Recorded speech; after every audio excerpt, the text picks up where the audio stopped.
So welcome back to those who were here yesterday, and welcome to those who are joining us today.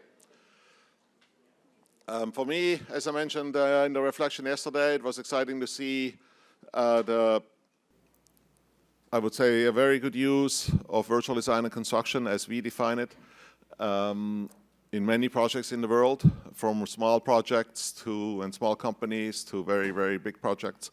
Just the contrast, for example, of what we saw in Norway from Henrik, finding VDC useful for a small regional contractor, to Inge, who talked about using it on very large and complex projects.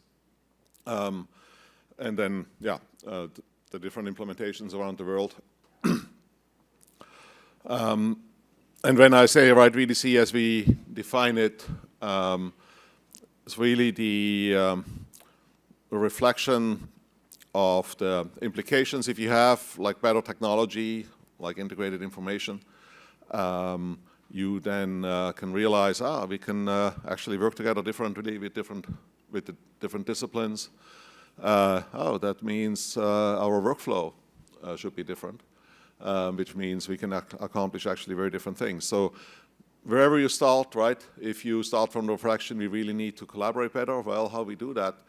If we had better information, then we could do that. And well, that might mean we need different workflows to create that information and so on. So wherever you start in this sort of, right, four things we always have to pay attention to, what we want to achieve, who is going to be in the boat with us, what's the workflow, and how we're going to generate and use the information. Right, that's ubiquitous.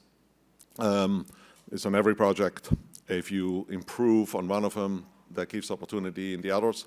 And for me, it was really exciting to see this applied truly in many parts of the world. But I also wanted to see if a few of you in the audience had some reflections on yesterday. I know, Taylor, you have a thought? Let's see, we will come with the microphone. Thanks, Martin. I think what stood out most to me across all the different presentations yesterday was that VDC has really beneficial outcomes to the project, saving costs, saving time, making the owner happy.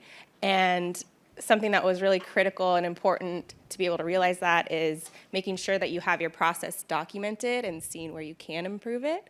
And then also just making sure you track those metrics. And then personally, it sounds like everybody's using ICE sessions, and I didn't know what that was. So I have my own due diligence to make sure my meetings are ICE sessions running efficiently and making sure that we're tracking those outcomes. Yeah, I think, yeah, okay, thanks. And so, yeah, the concept of ICE sessions, we saw it many years ago in use at JPL for the design of space missions. They called it extreme collaboration at the time. And then we coined the term here, integrated concurrent engineering. I think you kind of get the idea from that, what it's supposed to be. Thanks for that reflection.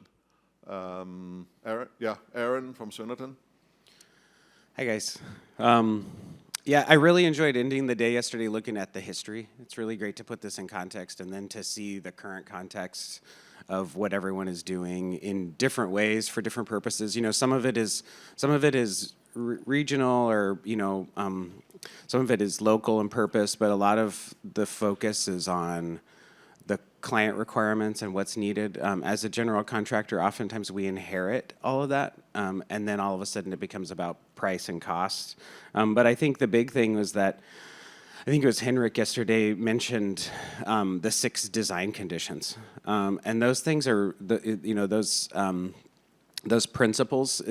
It's kind of like lean principles. If all we focus on is on automation or one part of the process, we start to miss the point. And I think if we focus on the conditions for good design and collaboration, and then we use these leading someone also mentioned, I think it was Henrik also mentioned, looking at KPIs as leading indicators instead of lagging indicators, so that we can adjust our process and move forward with all this experience and all these, ways that other people have been able to solve the problem. So.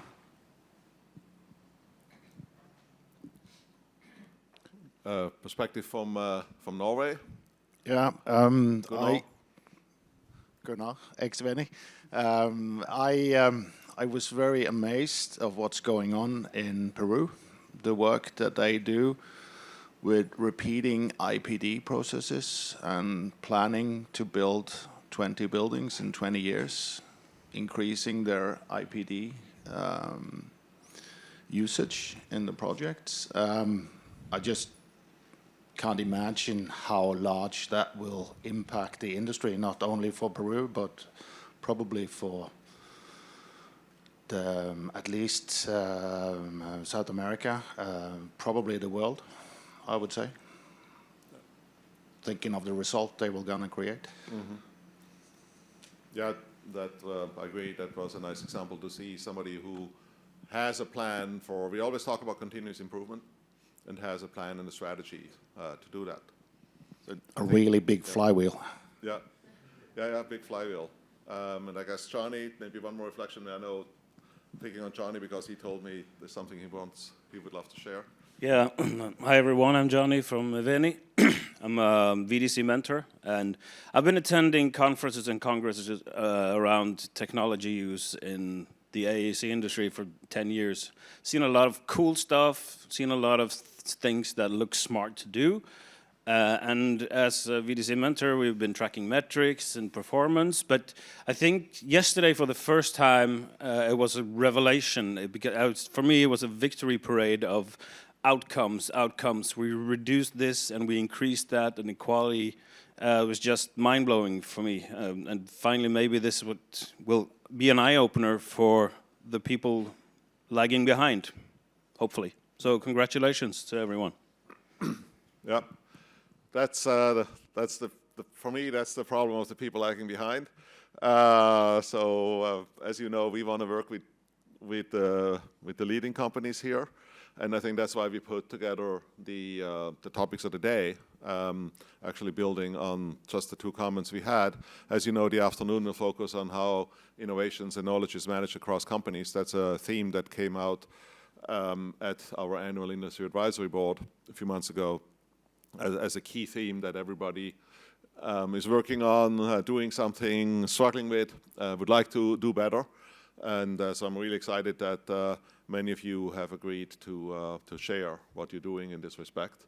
And then we saw also yesterday, we did see, I would say, the enabling power of emerging technologies. And that's why we thought we should spend the morning focused on that topic.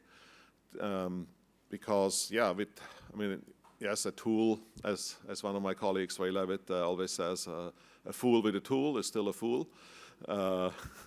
But that technology does enable us to do things we couldn't do otherwise. So that's why I'm excited about hearing from you who have to get complex projects delivered sustainably, on budget, safely, with high quality and so on.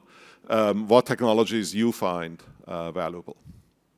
And to kick us off with that, so to just launch into the day, please welcome Robert from Thornton Tomasetti.